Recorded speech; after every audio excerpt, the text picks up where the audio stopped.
क्यों भीष्म पितामह जिनके पास इच्छा मृत्यु का वरदान है, तुम्हें यह मालूम नहीं दुर्योधन, तुम्हारी लैक ऑफ इंटेग्रिटी और कैरेक्टर के चलते भीष्म पितामह तुम्हारे साथ युद्ध कर रहे हैं, पर दिल से वो आज भी पांडवों के साथ खड़े रहे। दुर्योधन की मानसिकता देखो, उनको पांडवों की टीम में कोई नहीं दिखा। उनको यह भी नहीं दिखा कि त्रिलोकीनाथ सर्वलोक महेश्वरम स्वयं श्री कृष्ण वहां बैठे हैं। जब तक आपको सामने वाले की डेप्थ, उसकी सप्लाई चेन की, उसके सप्लाईज की और उसके सप्लायर की नहीं पता चलेगी, तो आपको समझ नहीं आएगा कि वो लड़ेगा कितना लंबा। Ignoring to listen when it is most needed to listen. आप इतने अच्छे नहीं हो जितना अपने आप को अच्छा समझते हो, और सामने वाला इतना कमजोर नहीं है जितना आप उसको कमजोर समझते हो।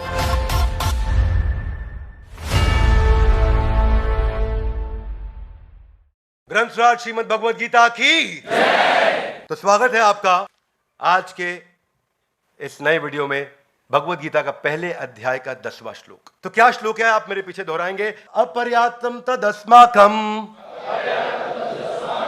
बलम भीष्माभिरक्षितम पर्याप्तम त्विदमेतेषां बलम भीमाभिरक्षितम। क्या कहते हैं यहां पे?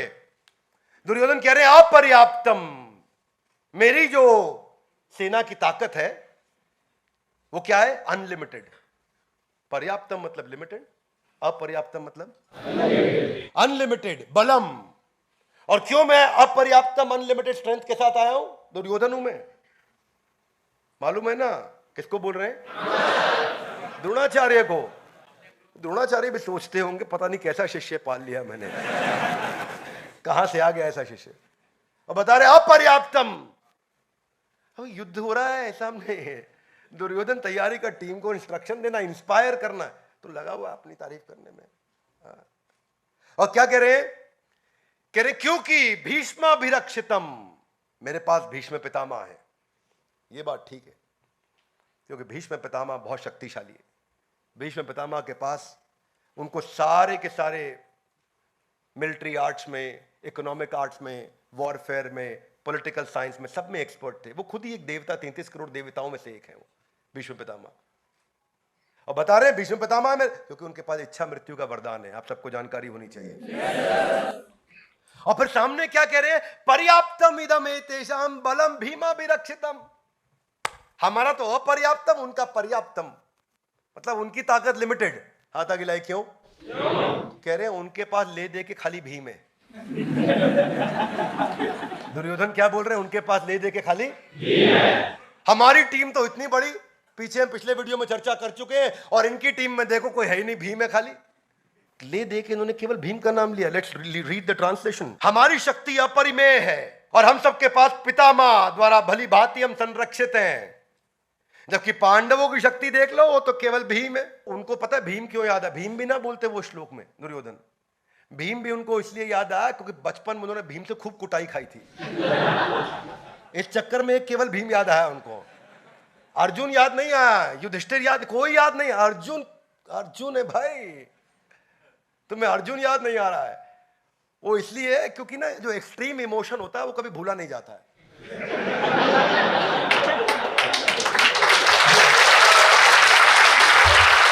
अब वो बचपन में जो जो हाल भीम करते थे, उधर उठा पटक, उधर उठा पटक, हर खेल में वो जो अपने खेल खेलते थे, कुश्ती कराते थे उनको, उसमें भी भीम मौका ढूंढते थे कि इसको उठा के पटकू में दुर्योधन को। उस चक्कर में उसको कोई याद नहीं रहा। आप सबको याद है अमेरिका में ट्विन टावर में जो अटैक किया, कौन से साल में किया? 9/11। मुंबई में कब किया? 26/11। क्यों? एक्सट्रीम इमोशन है, याद रहता है।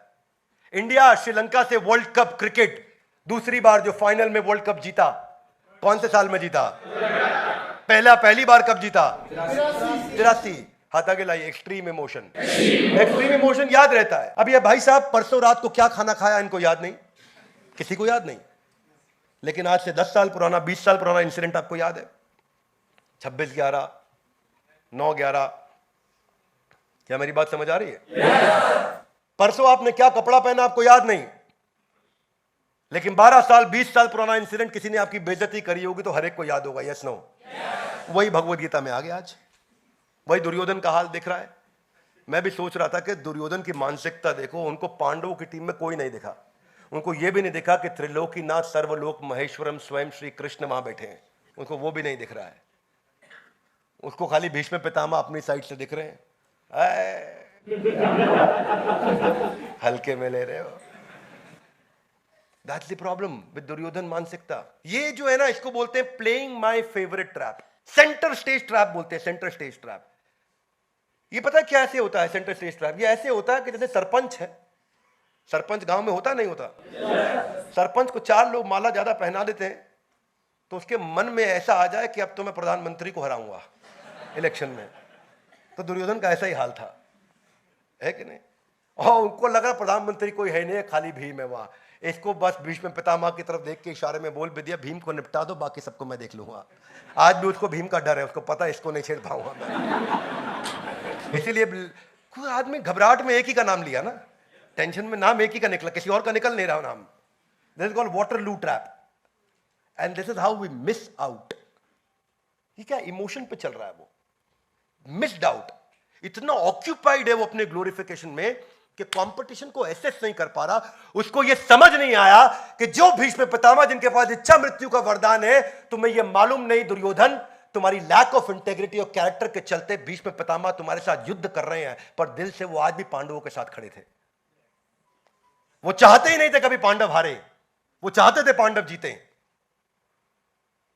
अंदर से भीष्म पितामह हमेशा चाहते थे पांडव जीते हैं, कृष्ण को प्रणाम करते थे वो।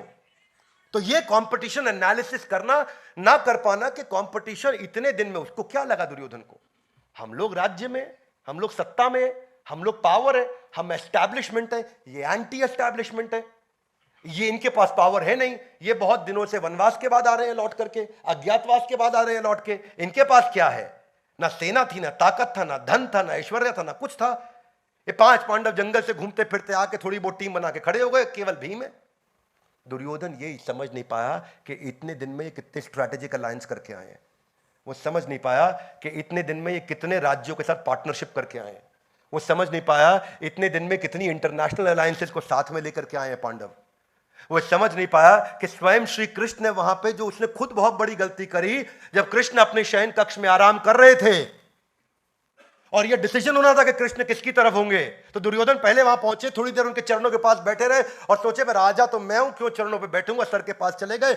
इतने में अर्जुन बाद में आए और दोनों वेट करे कि भगवान की नींद खुले तो उनसे बात करे। भगवान की नींद खुली तो भगवान ने पहले अर्जुन को देखा, सामने मेरे चरणों में बैठा है।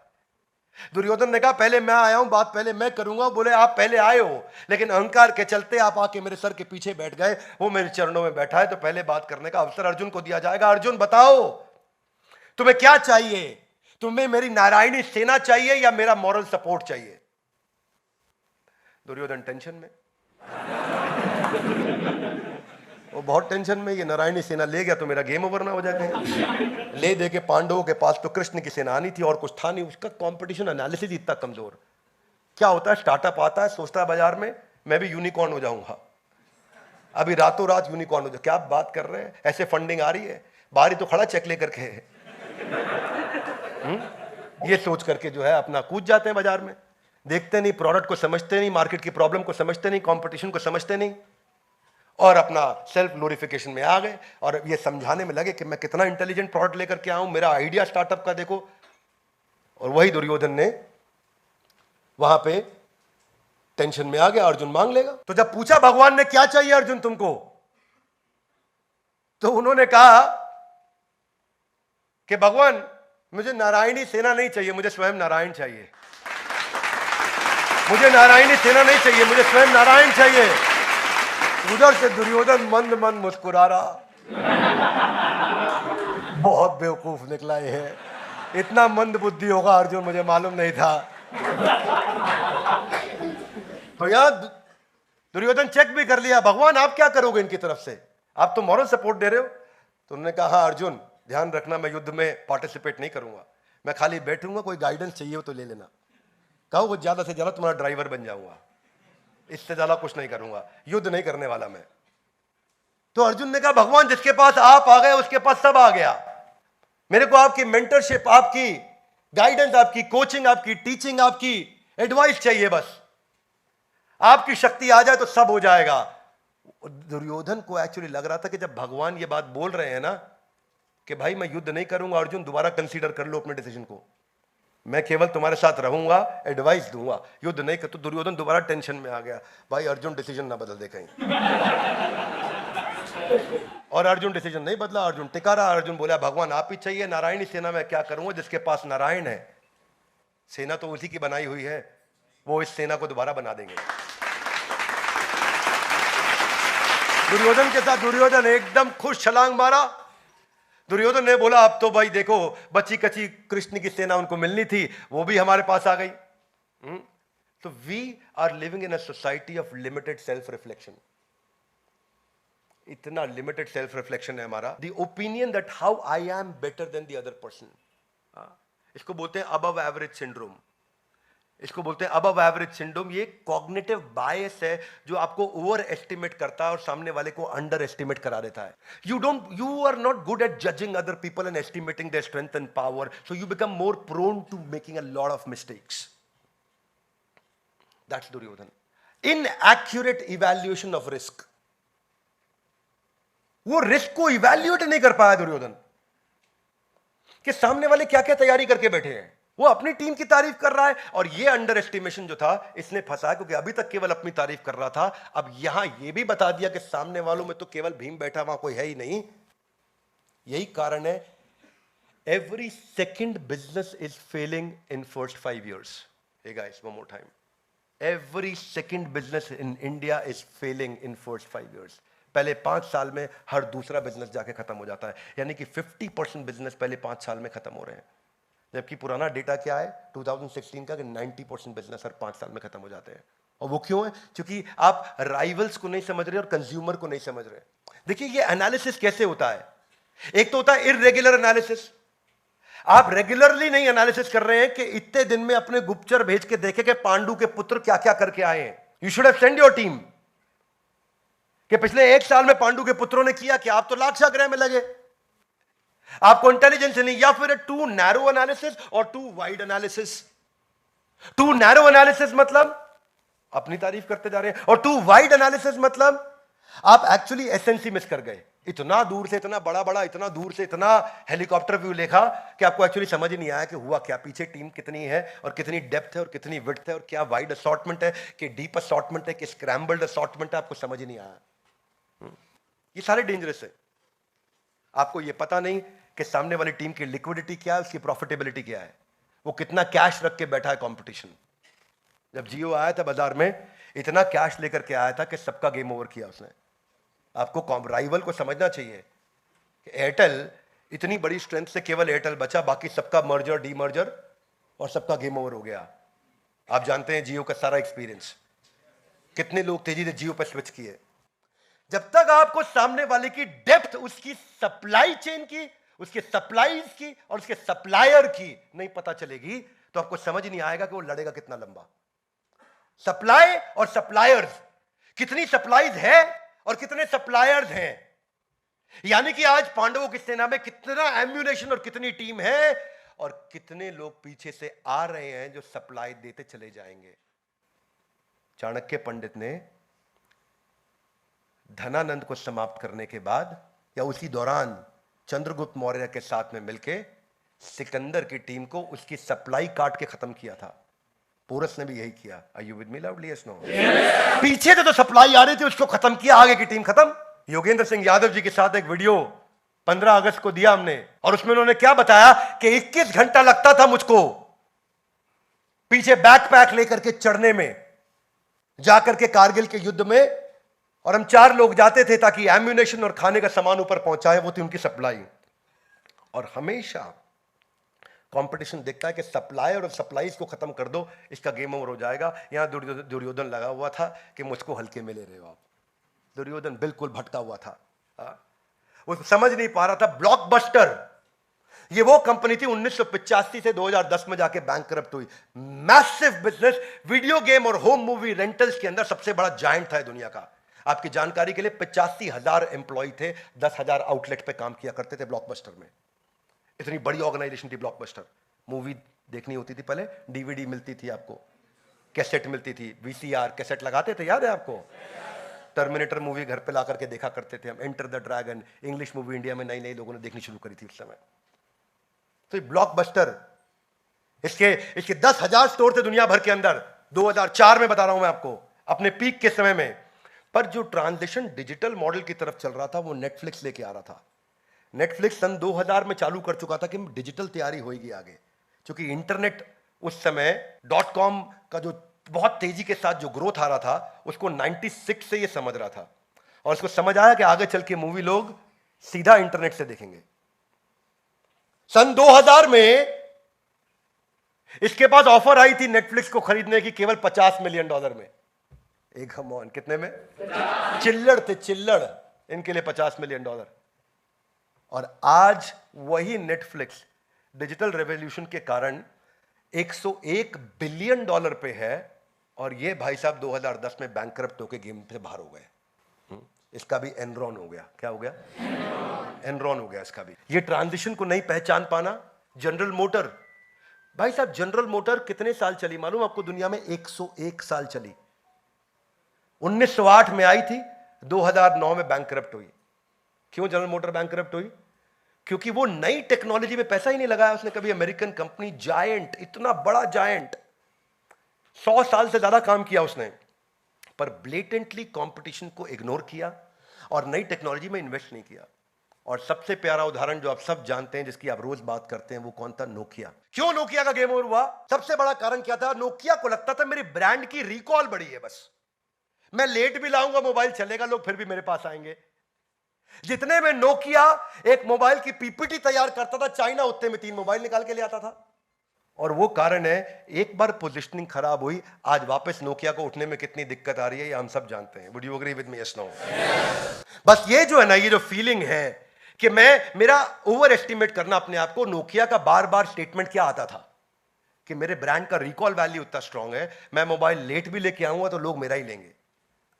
और उसी के कारण गेम ओवर हुआ। Ignoring to listen when it is most needed to listen. जिस समय सबसे ज्यादा जरूरी है सुनना, तब भी आप नहीं सुनने को तैयार हो रहे, तो क्या सुनोगे भैया? आपका भी एनरॉन हो जाएगा।